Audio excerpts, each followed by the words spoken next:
It's truly an honor and a privilege to welcome you all here to Montclair State University as I present a presentation aptly titled, "Every Student is at Risk, Improving Learning, Retention, and Satisfaction."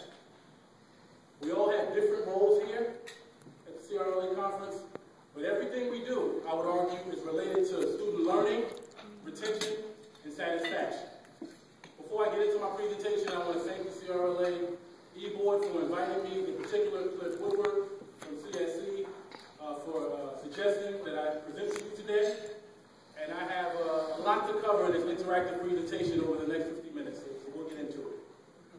First and foremost, this presentation is dedicated to the Gene Boys. And yes, it is a Run DMC t-shirt with Shell Tortillas. So I have three very simple goals for the presentation today. One, I want to define at-risk in a meaningful context as it relates to your particular position at your individual institution.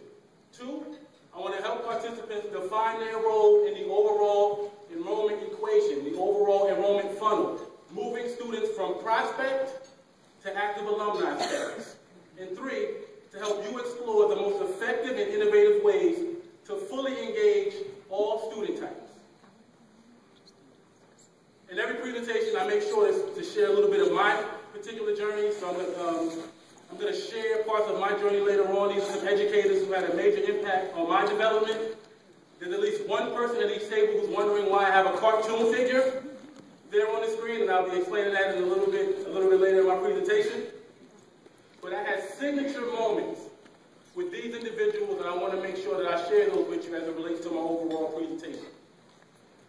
So, I did a quick scan of today's topics, and what I recognized, as I stated earlier, is all the topics of today's presentations, once again, relate back to student learning, retention, and satisfaction.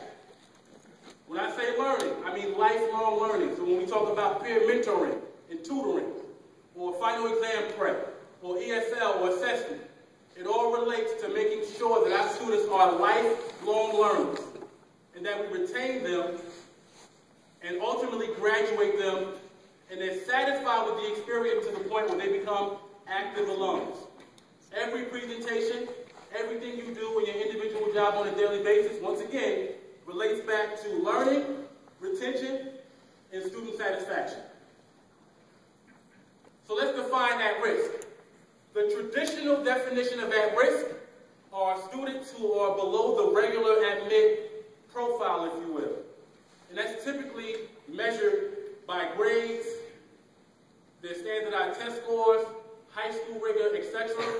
They typically originate from a particular low-income area, and the traditional populations are EOS, Act 101, special admit athletes, special talent folks.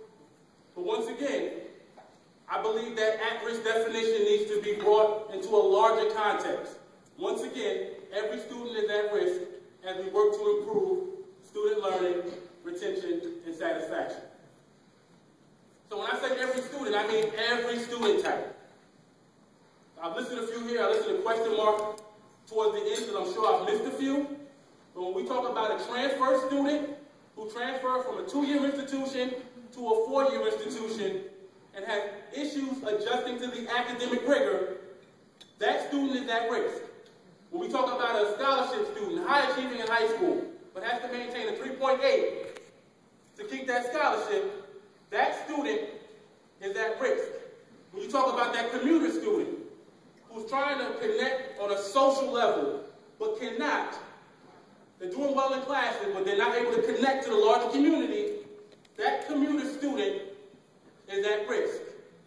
The readmit, who flunked out initially, you allowed him back in the institution, didn't give him any support, told him to take some classes at the community college, come back, but you didn't provide a structured academic plan for them to return and re-engage in the community. That particular student is at risk. So, when we talk about at risk, let's bring it to your particular institution. Who is at risk at your institution? So we have national data that says, oh, African American students possibly are at risk, or this particular cohort or EOS students are at risk. But is that true for your particular institution? And if so, how do you know? So the national data is great, but what data are you looking at your particular institution that can determine exactly what's going on a day-to-day basis where you work at? For example, what student type has the highest 4 to 6 year graduation rate? Do you know that for your particular institution? What student types have the highest 1st and 2nd year attrition rate? Do you know that for your particular institution? And if not, how are you going to work smarter towards offering the service that ultimately graduate and retain the students at your particular institution? If you're offering tutoring, why do you offer tutoring in the subject that you offer it in? What courses have the highest percent of earned grades of DFW? You might be offering biology tutoring. You might have a packed house, a line at the door for tutoring. But do you know which classes students aren't necessarily doing well in? And once you know that information, you can make sure your services are directly geared towards helping those students most in need. Once again, every student is at risk, working to improve learning, retention, and satisfaction. So, as my bio mentioned, I am a playwright, so I would be remiss if I didn't add a little staging, a little theater in my presentation. So, scenario 1, I need tutoring.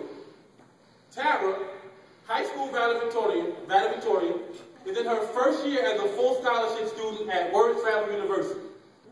She was directed by her academic advisor to seek academic support at the tutoring center.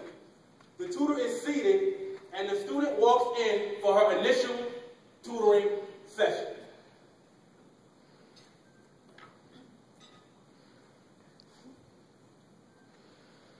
Hey, I'm Tara. How you doing, Sarah? Hi. I'm Reggie. Nice to meet you. Nice to have a seat. This is where the math tutoring happens, right? Yes, have a seat. Okay. You know, I have class in about 20 minutes, so can you make this really quick? All right, no problem. Yeah, okay. Awesome, because you know my teacher, I mean, it's the math class, and my teacher really gets pissed if I'm there late, you know how it is. But I told him I'd come, I want to check this off my list, because you know what, I don't really need to be here. Those people there in my class didn't need to be there. You might want to talk to them when I leave. But I really want to kind of cover this quick. All right, so what we'll first do, a little bit about myself. I'm a graduating senior. I'm a math major, and I've been tutoring several courses throughout the math department, Math 114 being one of those courses. So let's just tell me a little bit about you. At this point, what do you need assistance with? How can I help you? Well, I really just want to kind of review it on page 20. Okay. If we could do that. Let's do that. And, you know, I was told, I called ahead of time, and you should know the whole deal about this course, because you know what, I know it all. It's just page 20 that's giving me trouble. And you know, and I always pass all these exams. I don't know what my teacher's issue is. I mean, I think I got a C on the last test, and now they're giving me a problem. But I know I'm going to fix it. But, you know, so can you just look this over and just tell me real quick what I need to do so I can go? All right, so I'm not going to tell you what you need to do. We're going to work on that together.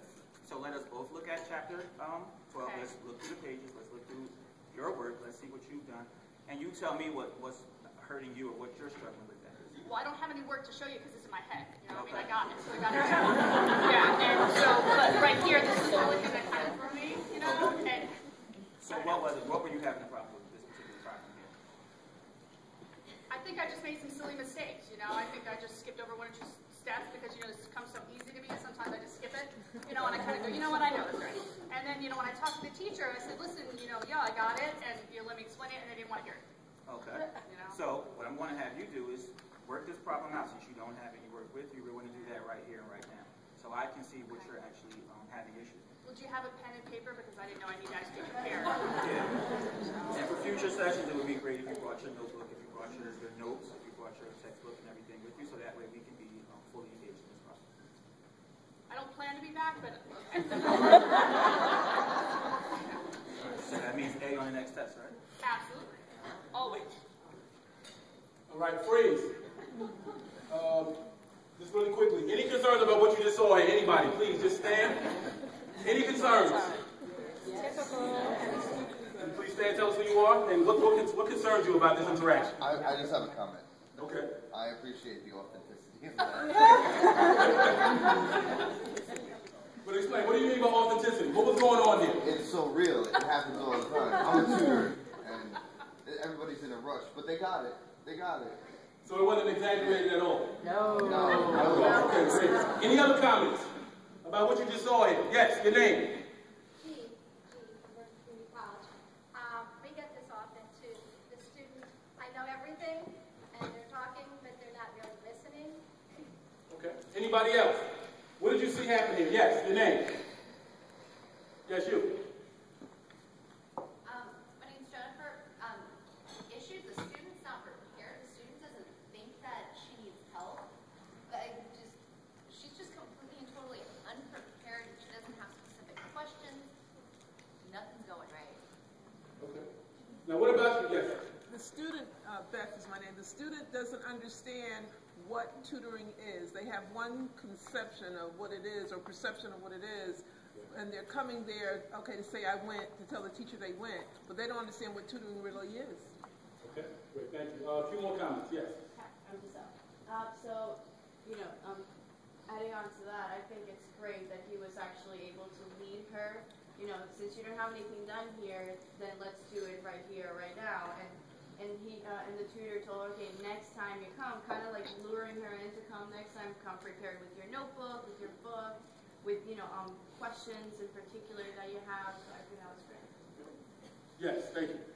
I just like that the tutor had the student learning goals right there to engage in that 20-minute leeway, which probably would have turned into 10 minutes because she had her cell phone and she's on the door. But he was quickly said, let's look at page 20 and let's zero in on what you have to do. You work out the problem and I'll let you know what's going on. And that was excellent. So just comment. A few more comments, yes. I'm Risa. When the student is required by faculty to come, it's seen as punishment rather than as an opportunity. Yeah, that's true. Is there a hand over here? Mercy. My name is Mercy, and I also think that when a faculty sends a student for tutoring services, that person should sit down with the student and explain to the student what the areas that the student did not do well that led to the break. Because the student had a seat and is going for tutoring, but she doesn't know exactly what her weaknesses was, particularly on the test, something like that. So they should have an information, a diagnosis of what areas that the professor thinks the student must seek help in, rather than just sending them and they don't know where they are standing. So there should be some homework done with the advisor or whoever, the professor, to explain to the student, this is where I think this is the reason why you got this grade, or this is the area, whether it's the concept, whether it's the idea, what is it the student does not understand before the student walks to the tutoring services. Because the tutor is not a trained teacher, professor, or anything. So there should be some prescription that the student should take to. So the overall consensus was that the tutor did a good job. Thank you. The student, not so much. Well, she did a good job acting. Said this is a very typical scenario, right? Yes. But it's not always the student's fault, is it? No. Scenario 2, advising one-on-one.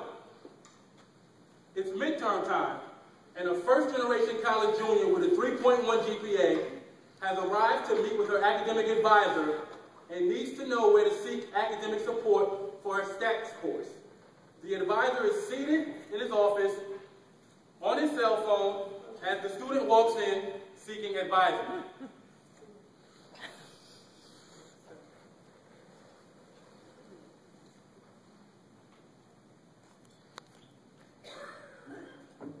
Hi. Hello, how are you? Hi.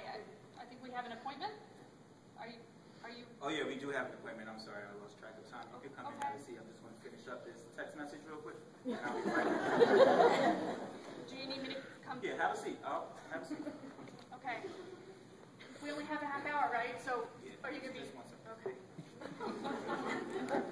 So, what is it that we have to discuss? Well, I'm Tara. Tara, nice to meet you. Hi. Mr. Walker.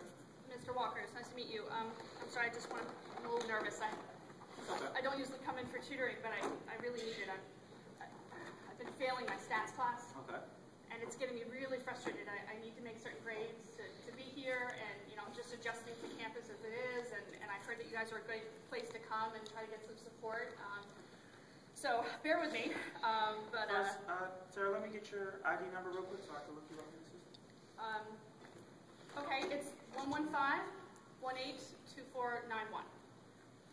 So, like I was saying, I came in today because I really have some concerns about this math stats thing. I see that all of your grades prior to this course have been very well. You have a 3.1 GPA, so you seem a little nervous, you seem a little worked up, but yeah. I think you're a great student. I think that this math class may not be as difficult as you're making it. Your grades look very good on paper. Can you talk to my teacher? Because I've been failing everything so far, and Have you been studying? Yeah, I've actually studied about 3 hours a night, plus all my, I have 18 credits, so 3 hours plus everything else that I'm doing. I mean, I don't know what else I can do, and so now I came here because I need to try to fix this, and I can't. I'm willing to admit I can't do it on my own, so I really need some help. And are you not the right person to talk to? Yeah, I'm the right person to talk to. I'm going to request that you also go to tutoring as well, but I'll be with you in 1 second. I see that message. I'm sorry, am I in the wrong office? This is tutoring, right? So, back to what we were discussing.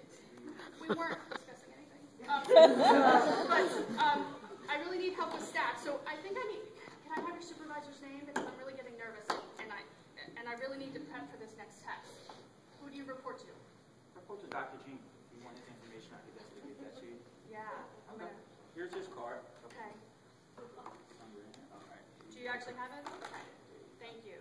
But I hope I was of some service to you today. You showed me something. Yes. You showed me something. Yes. So, and I'll be happy to report that. Thank you. And good luck with that stats exam. Just study a little more. I'm pretty sure you'll do fine. Like I said, you look great on paper, so I'm pretty sure you'll get it. Thank you. That means a lot to me. All right. Have a great one.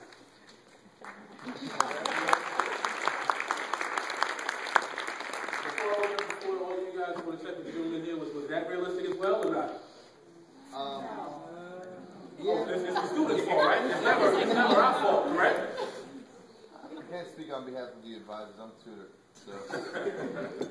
Yes. I don't think our students feel that empowered to say who is your supervisor, to ask that. What about before that? Well, yeah, no, that's great. I mean, I think this is the kind of student we want. Somebody who's eager. This is the kind of student we want to encourage. But I just as a comment, they don't go as far to say, well, who is your supervisor? I mean, our students don't feel that empowered. But we do want to keep them, obviously. And keeping them, are we fully engaged with the students that we serve? Yes. Deborah, and at least from our stance from a community college, sometimes we see this huge disconnect, so that as tutors in a lab, we'd be wondering, how in the world was this, how did this student get advisement and land here? And we sometimes find that because we have to clip through advisement like this, we don't know the students, and there isn't that kind of engagement that would lead to anything successful. Yes. So advisors, during ad drop or priority registration, are we fully engaging with the students we serve? Any other comments? Yes. My name's Pat. I just wanted to comment on the authenticity. I want to say I think it's just as realistic, it's not more realistic than the previous one. And we tend to laugh at these students, and we put our own judgments on them, saying how terrible they are. But administrators are just as bad. Students see the same thing from their end, but we get offended when they do the same thing we're doing here to us. And so not to attack the other person's comment, but I think it's just as prevalent. And we should recognize that. We make excuses for ourselves and our friends who are administrators, and students who act poorly have excuses too. I think we should keep that in mind. Thank you. Reggie. I know I work as an academic counselor for the EOF program, and our students have their EOF advisors, and then they have their academic advisors within their major. And a lot of the times, our students will come to us, and we're like, well, have you met with your major advisor? And they're like, oh, my major advisor is horrible. I have questions about this. I need help with this particular class. Referrals to certain things, and they're like, that advisor doesn't give them attention. They're always too busy. When they go in there, whatever concerns that they have are pretty much minimalized, and they're sent somewhere else. So they're much more comfortable just coming back to us to help us to get assistance with things that their major advisor is better suited to assist them and help them with. So I do, from my own personal experience, know that it's a very realistic situation where students are going to these advisors and they're not getting the help that they should properly receive. Thank you. Yes. I have seen, I'm Kelly from Cambridge, I have seen in my experience and also experience of friends, the focus has shifted dramatically towards getting the signature of the advisor and not getting the advisement from the advisor. And the advisors, whether they're overloaded or it's personal business, as your example, they seem to have moved along with it, not necessarily happily, but not necessarily unhappily either. And there is definitely, I mean, I know friends who are graduating late because of advising issues, and that's really unfortunate.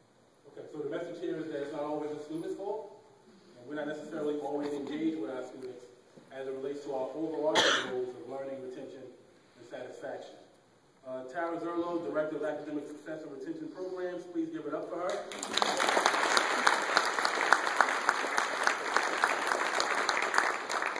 Reggie Walker, EOF Counseling Specialist, please give it up for him as well. And I just put a quick plug in for a program that Reggie oversees for our program. Reggie oversees the Turning Point program for probation students. A very comprehensive program for students who are under a 2.0. And he's been able to yield the highest reduction of probation students of any cohort on campus, over 30% reduction in our probation population. So you may want to connect with him.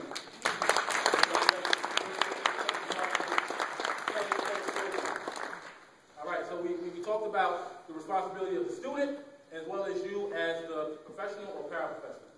So let me get you guys moving and interacting a little bit. Can everyone under the sound of my voice please rise to your feet? His voice. Going to move you out of your comfort zones for a little bit. Again, if we're not able to move out of our comfort zones, then how can we expect our students to do so? Can you quickly form triads, find two people you don't know, who you don't know, and form a triad in 60 seconds really quickly. Oh, I was going to pick that. Good. Peggy Thompson. Excuse me. She picked next to us.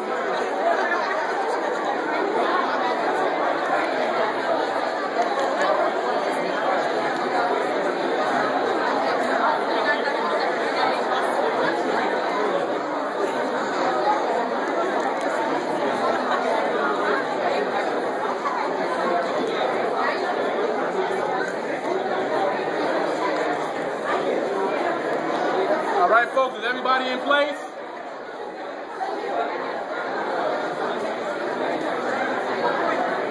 Can I have your attention? Can I have your attention, please? We're going to pass out some handouts that we'll be using a little bit later. I was going to ask you to introduce yourselves, but it sounds like you've already done that. I have 3 quick assignments for you guys as it relates to your triad, okay? Very quickly. Explain to them, the 2 partners, why you work in higher education. 60 seconds. Go. Why do you work in higher education?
Okay. All right, so you've explained the why. Another 60 seconds on what is your particular expertise. My argument is that if you work in this field, you've been trained, you've worked here for a few years in a particular area, I believe you're an expert. You may not believe that, but I believe you're an expert in your area. So explain to them what your expertise is. 60 seconds.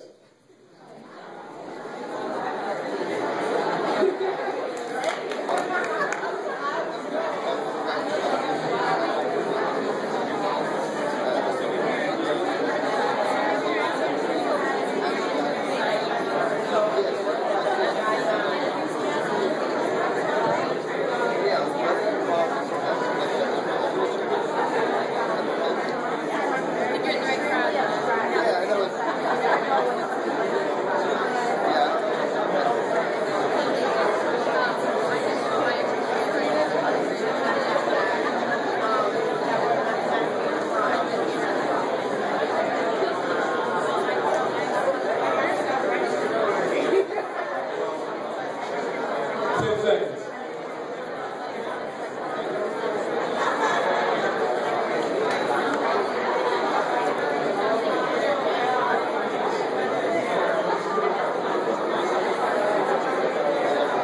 Okay. All right, so you shared the why, the what. Now, can you please share the who? Who do you serve? The population that you serve, who are they? Explain to your two partners which population you serve. So, for example, EOF has a targeted population. Who do you serve? 140 characters. Give me take a few characters. But write your first ever professional tweet. And again, it must explain who you are, your expertise, and your purpose in higher education. We'll take 3 minutes to do that. Another brave soul. Yes. Hello, my name is Carolina. This is on my tweet. My name is Carolina. I'm from the College of St. Elizabeth. I am a rising leader and manager who is committed to the development of undergraduate students from underserved backgrounds, graduate college, and become lifelong learners. Great. Give it up for Carolina. Do we have any brave men in the house? Yes. My name is Sean Williams. I'm from Union County College. I'm a passionate creative who thrives on the values of critical thinking and helping others.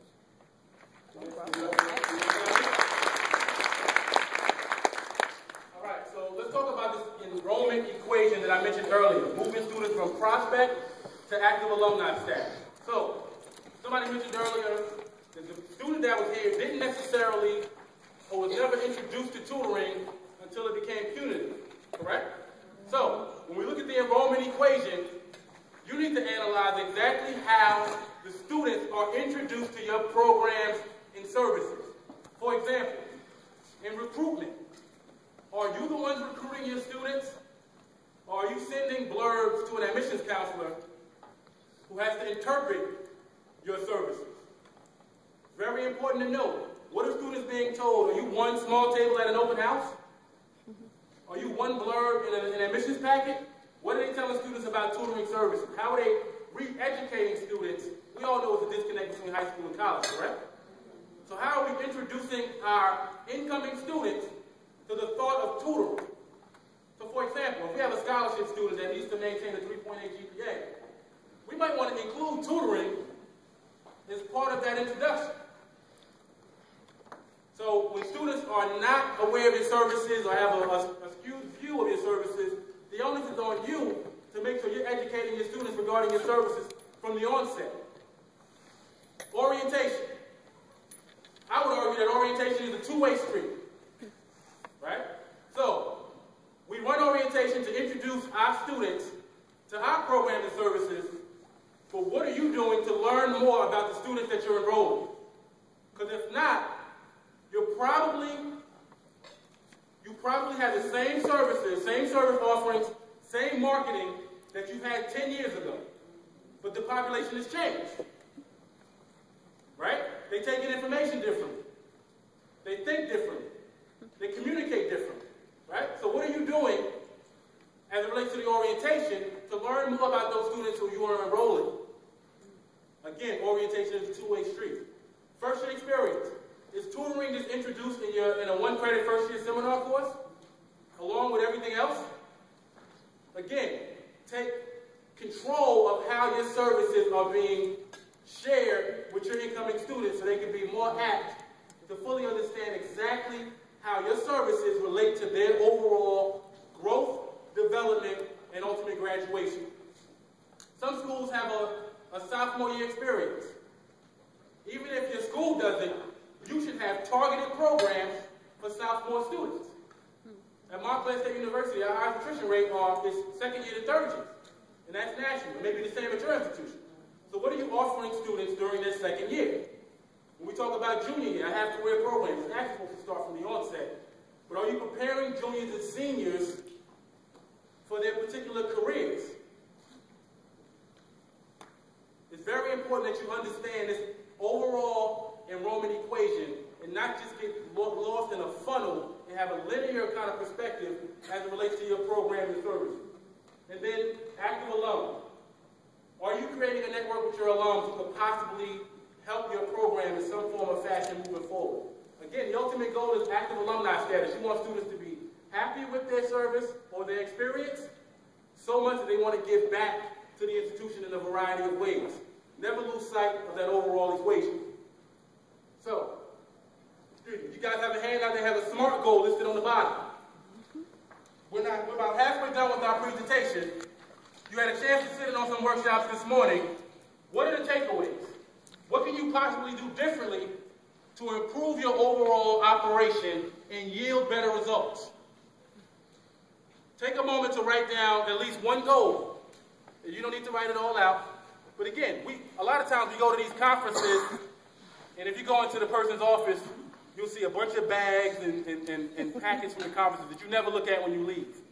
That's not the goal here. What are the actual takeaways? What did you learn from the section this morning? Did you gain anything from this presentation? And if so, how are you going to relate it to your overall operation? Please take 3 minutes to write down a goal that can ultimately improve your overall operation back at your institution. Well, the takeaway I took, one of the takeaways I'm taking from this conference is that I went to a workshop and we were talking about using social media, networking, and so forth, and I came away with that we should tie it in with lifelong learning situation instead of, and we were talking about some of the pitfalls and the positive things that you can, how you can use social media, and that we can help students become responsible persons, lifelong learners, and instead of playing, and how not to play the blame game, but to take responsibility in using social media, and etc. Great. Give it up for her, please. Another brave soul, what is your SMART goal as it relates to improving your overall operation? Yes. I'm a tutor in the Rating Center at Ocean County College, and I believe we should increase faculty awareness of the specific function of the Rating Center and of the tutors, as in we do help organize essays or outline essays, but we do not simply proofread and edit. Great. Give it up for her, please. One more brave soul. Yes. The tutor program will coordinate and collaborate with the English and Reading academic division to create clusters of English 100. That's our developmental or transitional English course. Students will pre, post, and mid-semester use writing to access wherever they are, before, during, or after, and we'll hopefully more specifically identify the needs of the cluster group students and support them in an ongoing manner in order to engage and retain those students. Okay, give it up for her, please. Now we have 2 more conference workshops, so you have an opportunity to further write your SMART goal. The only thing I would ask, again, as I stated earlier, is not to treat this day like a day out of the office, and truly have some conference takeaways that can ultimately improve your overall operation as it relates to your overall goals. Sure. So, I mentioned earlier, there were some educators on my journey who had a signature impact on me as an individual. And you in your particular roles have the same opportunity to have that impact that the first tutor may have had. You know, maybe that tutor can help that student turn it around, or be that disengaged individual that turns the students off. But I want to share a few of the moments in my journey as it relates to the educators that have been in my life. So, my 8th grade teacher, Mrs. Richardson, and my after-school tutor said to me, reading comprehension is essential to your learning, and I will not stop working with you until your skills improve. I never forgot that. I had major issues with reading comprehension. I would read an entire page and look up, and I hadn't retained any of the information. But she was dedicated. She worked worked above and beyond, and I'm sure there's a lot of people in the room who have that same type of approach, but she made sure I learned what I needed to learn and said she wasn't going to stop until I learned. And that had a major, profound impact on me. My EOF director, he also recruited me at my particular high school. Everybody has their own approach. But he said, your bleeping grades are horrible. You will not get into college with grades like these. And then I got an acceptance letter 2 weeks later. So do you understand the message there? When he said it to me initially, I was upset. I was making jokes about him to my friends.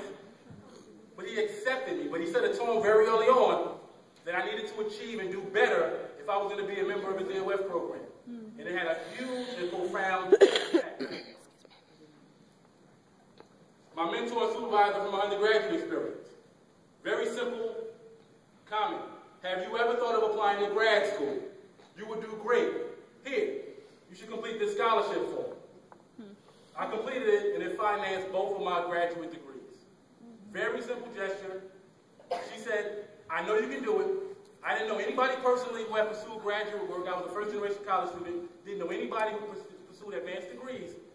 That one moment made that much of a difference, and I'm standing in front of you now delivering the keynote. Signature moments. Now, as I mentioned earlier, there was a cartoon figure that I had there, right? So let's talk about that cartoon figure. My high school typing teacher. And I'm using a cartoon figure to protect the guilty. He said to me, and I will admit, my father passed away when I was in high school, so I started to act out. And I was acting out in class, and he said to the class, somebody in this class will never amount to anything and probably be dead before he is 25. Signature moments. Signature moments. I've never forgot this. And you can tell it was many years ago because I was a typing teacher.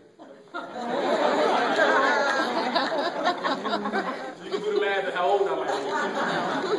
Right? But this is a person in a professional role who got frustrated and overwhelmed, again, by me acting out in class, and his recourse and his response was, somebody in this class will never amount to anything. Signature moment. So when those students get you frustrated during ad drop, during midterms, during priority registration, never lose sight of the message you're sending verbally and non-verbally to the students you serve. I have another cartoon figure. I'm not done with cartoon figures. So, I had a college English professor in my undergrad. You know, so I'm coming from University High School in Newark, New Jersey. They told me I was an outstanding student, but I wasn't when I got to college and realized that my writing was poor. They told me my writing was excellent in high school. So I was going into college thinking that my writing was better than it actually was. So I'm trying to use lofty language to impress the professor. And I think the sentence I might have said was, I was doing a critique of a book. And I said, the blah, blah, blah, the honor that I bestow upon this literature. I'm thinking that, using these quote-unquote big words will impress the professor. He writes on the paper, stop trying to sound more intelligent than you are. Again, signature, somebody said guilty, signature moments that can have a major impact on the student's growth and overall development. Just a quick story about this professor. I ended up working at the institution, and he needed me to write him a recommendation. I don't remember the exact phrasing, but honor and bestow was in that letter. Closing, we're trying to move students from at risk to beyond. Lifelong learners, doctors, nurses, what have you. It all starts with that individual experience that you have with your students. So this is me a few years ago, handsome fellow. Add EOF, add tutoring, add mentoring, add additional academic support, and that's me a few years later holding my doctoral degree at Seton Hall University. So never,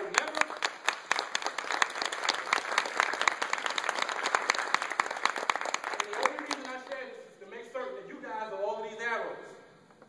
So when you're dealing with that student one-on-one and they may seem like they're not focused, Remain engaged. You can make the difference. You can have that signature moment that can help that student reach their personal and professional goals. Never lose sight of your overall purpose in higher ed, no matter how frustrating your institution may be. Remember why you decided to join higher education.